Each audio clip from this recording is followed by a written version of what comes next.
เลขหนึ่งทำเลขหนึ่งกับมาแข่งขันกับเลขที่3เนี่ย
เส้นขวางก็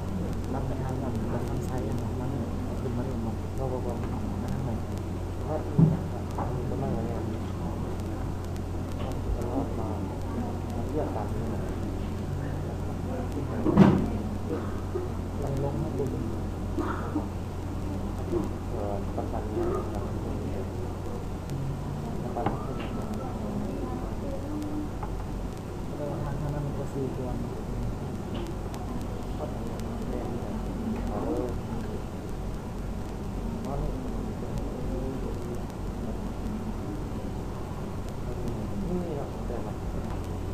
ทีมลงมาเจ็บไปตุ่มล้านลงไปสารวันลงไปอัตตุลือก่อนไปไหนกิเกีย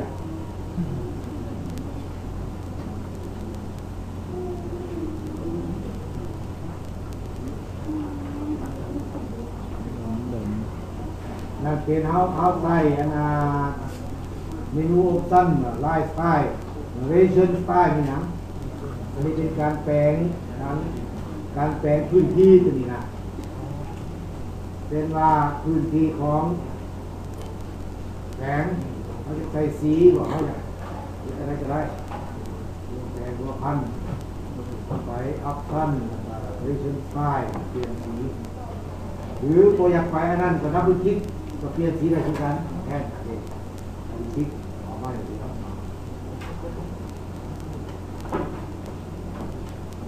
นี่ออปชั่นนึงที่เป็นซิมโบลหมายถึงเม็ดซิมโบลแล้วเท็กซ์หมายถึงการแปลงตัวหนังสือ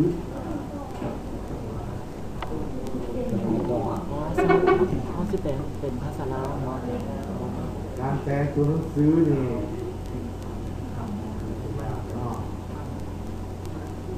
ตอนนี้เขามีปัญหาเรื่องภาษาลาวก็เป็นของมันก็ลายเซ็นกลับกันวะอันนี้ลายเซ็นแล้วเวลาก็ต้องสอนดิสต์เอาไปเลย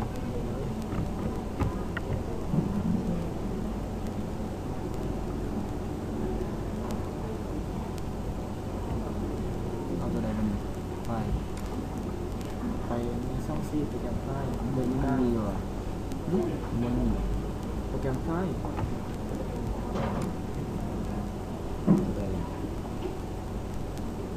เข้าไปเล่นก้า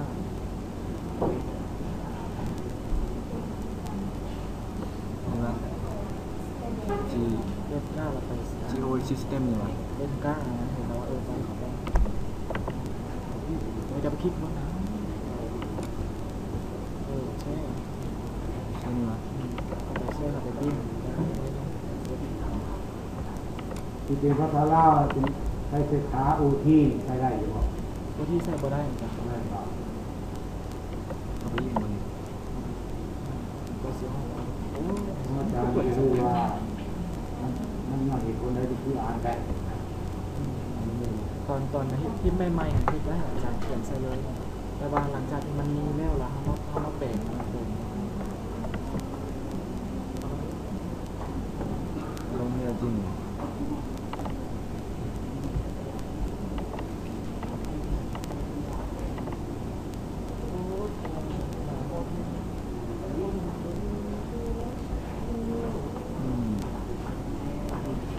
นี่ยเลยต่อ เข้าไปลายเซ็นเข้าไปก็เขาจะไปคิดเข้าไป ลองพิมพ์ธรรมดาคุณรู้ออกที่ว่าผมถือ คือธรรมดาออกครับ ออกแล้วเวลาไม่เป็นอะไร เวลาสิเป็นเปลี่ยนตัวที่เป็นเส้นมาจากแล้วเขาสิเปลี่ยนให้เป็นภาษาลาวแล้วมันแก้บ่ได้ เวลาพิมพ์เป็นภาษา ตัวนี้มันเป็นเส้นอย่างนี้เลย พิมพ์ออกเป็นภาษาลาวเลยก็ออก ออกครับไปว่าลองมันเปิดนี้ขึ้นไหมนะเปิดมันจะเป็นเส้นนะว่าเปิดจะเป็นเส้นนะ ก็เปิดเลยเขาเปิดจริงๆนะ เข้าไปพิมพ์เข้าไปคอนฟิกเซอร์วิสที่นี่ก็ตัว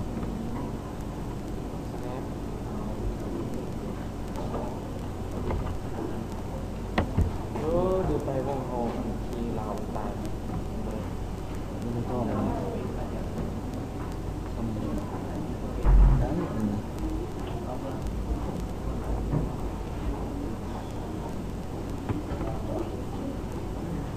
คือได้แต่ออกดูไปทำได้พิ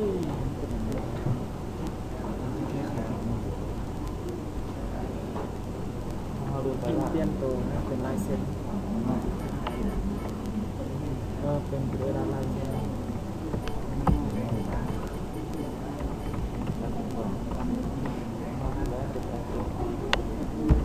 เขียนยังไงวะสักแบบนึง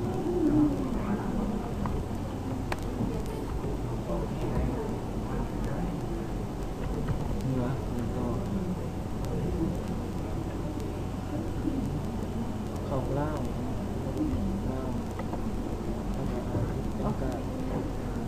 ได้พอดีครับถูกบ้านนี่วะ ภาษาไทยได้ครับ นี่วะ สองเข้าไปแล้วเส้นดิบเปลี่ยนมา ไม่รู้เห็น นี่อะไรเส้นดิบมันมา แรปนี่วะ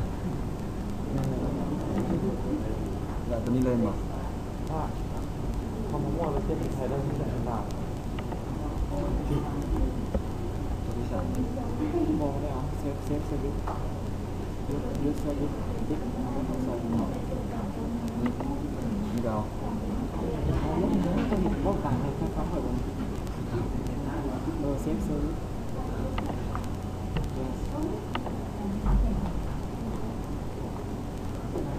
เราเข้าไปสตาร์ทสต็อปรีเซ็ตคุณมาเขาผมว่าอะไรสตาร์ทสต็อปรีเซ็ต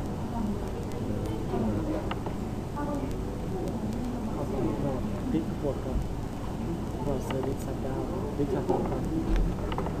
บิ๊กโหลดออกเราบิ๊กโหลดมือโหลดถึงน้ำก่อนนะโหลดเซอร์วิสสัปดาห์เราออกบิ๊กออก นี่วะ เซอร์วิสสตาร์ทเซิร์ฟเวอร์สตาร์ทเซิร์ฟเวอร์อ๋อไม่นานสตาร์ทเซิร์ฟเวอร์ อันนี้ยังไม่ปิดเลย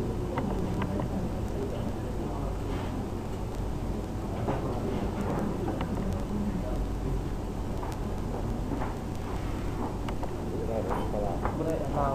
เราคิดตายนะได้เดินทีเวลาเขาสีเสียงเราจาก คือเขียนได้ เวลาสีเสียงเรามันตก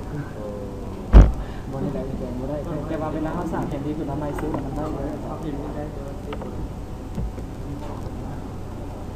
เซิร์ฟเวอร์เลย เข้าสตาร์ทเซิร์ฟเวอร์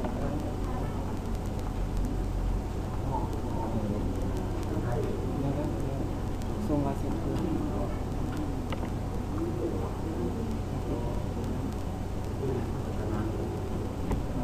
สร้างมาแล้วอย่างสั่งที่จะเอาเซฟได้ได้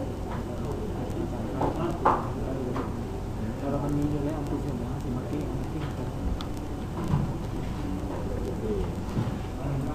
น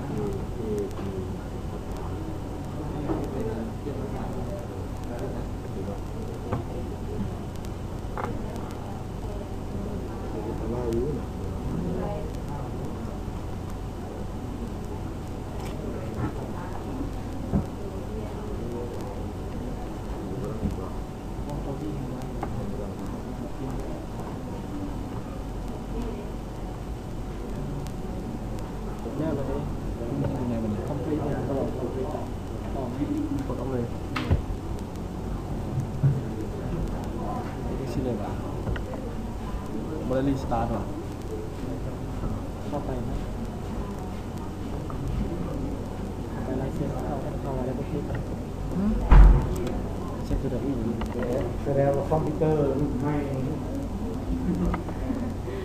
มันดีโพดสาระแต่ละทาง ก็เป็นโปรแกรมไฟล์เนี่ยครับ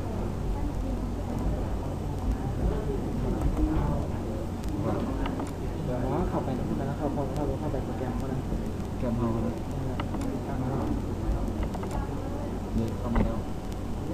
โปรแกรมติดตั้ง เอา แล้ว ไปต่อ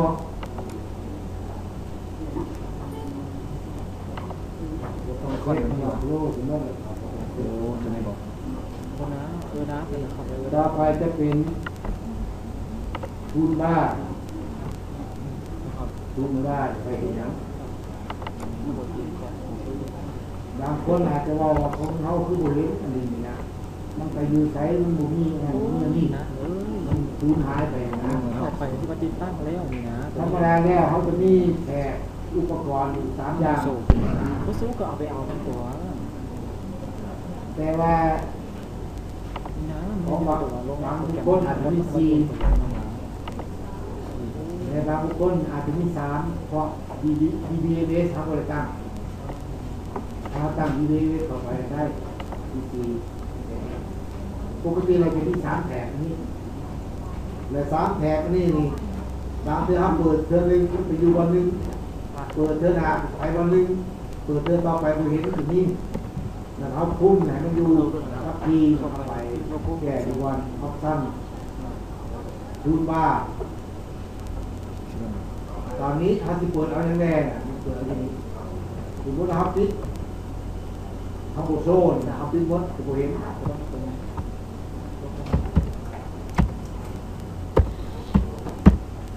สเปลโฮส ถ้าสิโต้แบบตูดขึ้น